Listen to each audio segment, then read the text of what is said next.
What's up, guys? It's Bacon Eater 5000 here, back at it again with a second video in one day, if I'm not mistaken, so that's pretty cool.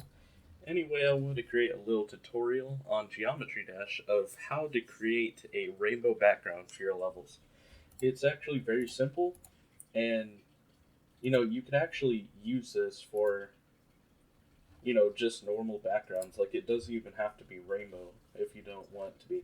What you're going to want to do is take up the 10 spaces from top to bottom, and once you have your 10 circles, here I'll show you here, you're going to want to choose one of these spaces. It could be any one.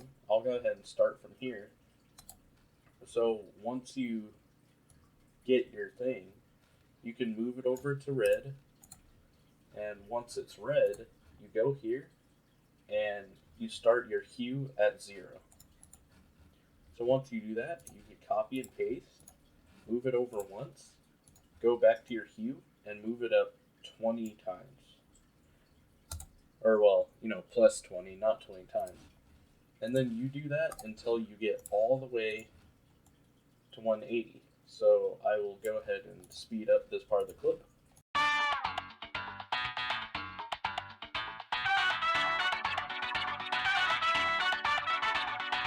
Once you get it to 180, then the next time you copy and paste, here, let me go ahead and move over. Next time you copy and paste it, you're going to skip over negative 180 and go directly to negative 160. Because if you go to negative 180, you're going to have the same exact color as before. And then you'll continue that same process until you get all the way to negative 20. And you could go back to 0 if you wanted, but I don't believe you'll need it. So I'll speed this up.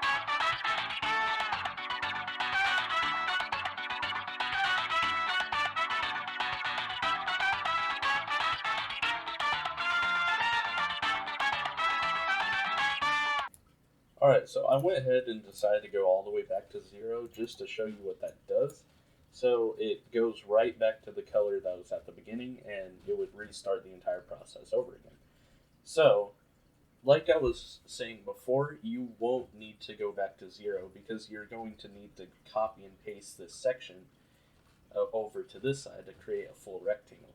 So I'll go ahead and delete this line, and then I will select this entire triangle here, and then you'll just move it over to the left side so it's lined up there. I'm moving now, you got your background. So what you're going to do with that background, I'll go ahead and move it to a different layer. I will copy it, delete it, and move it to layer 1. So now it's on layer 1, and we could worry about stuff on the front if we needed. So what are we going to do with this? Well, normally what I would do is I would move it off screen. And then, I would count how many times it would move down. So say it's, about this high. Then I would be 1, 2, 3, 4, 5, 6, 7, 8, 9, 10. Just so it's off screen.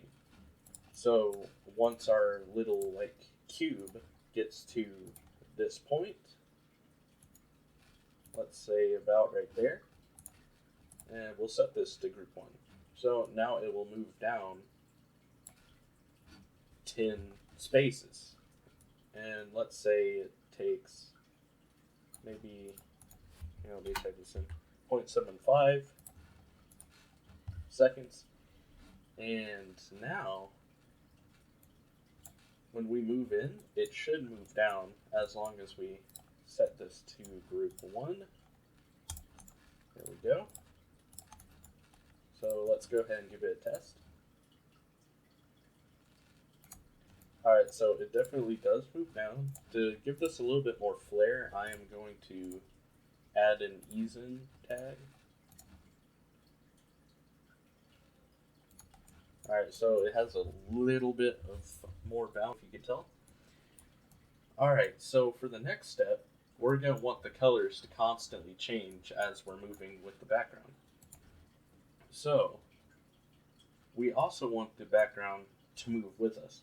But if we don't want to worry about that, we could also copy and paste this whole background here, which I'll go ahead and do a few times.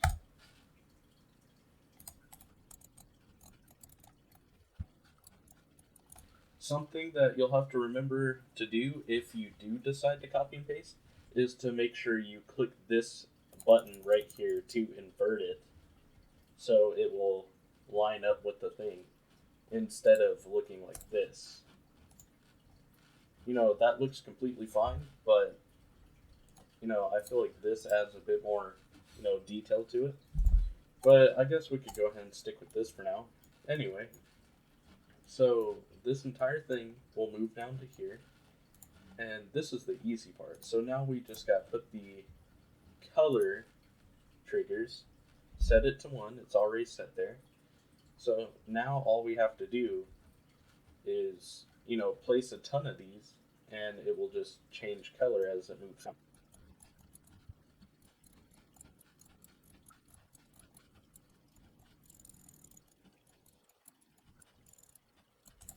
Alright, so we got all of our triggers, and now we want to make sure that the color actually changes. So make sure it's set to what you want, which is color ID 1. And then we're going to make it change color. And to do that, you basically just change what the colors will be for each one. It's like really easy.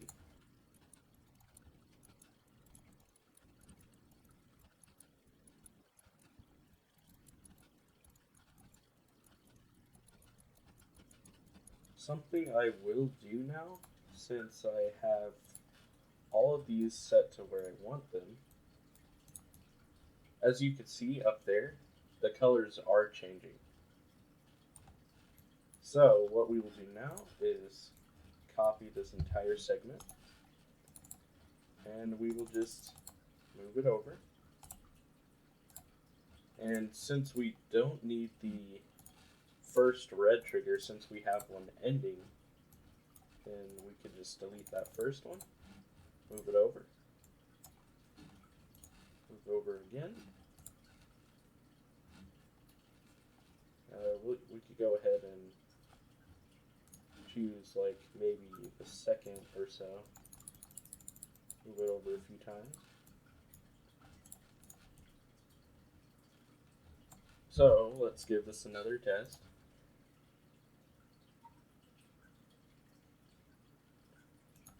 Beautiful. Let's give it a look in the normal gameplay.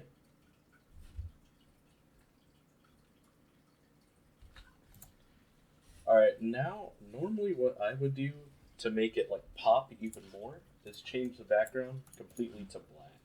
You could also change it to white, but like the colors blend in a bit easier for white, but they pop much more when the entire background is black, as you could tell already. So I'm gonna go ahead and change the move trigger. I'm gonna move it a bit back here, so hopefully it'll line up with the music.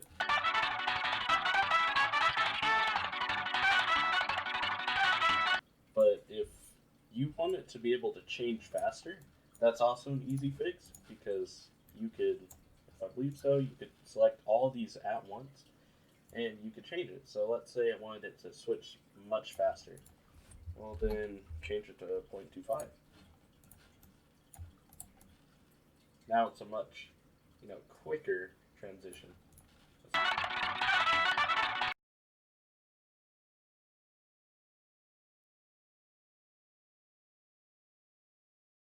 All right, well, there you have it. That is, you know, how easy it is to create a rainbow background. Let's, you know, check it out in action.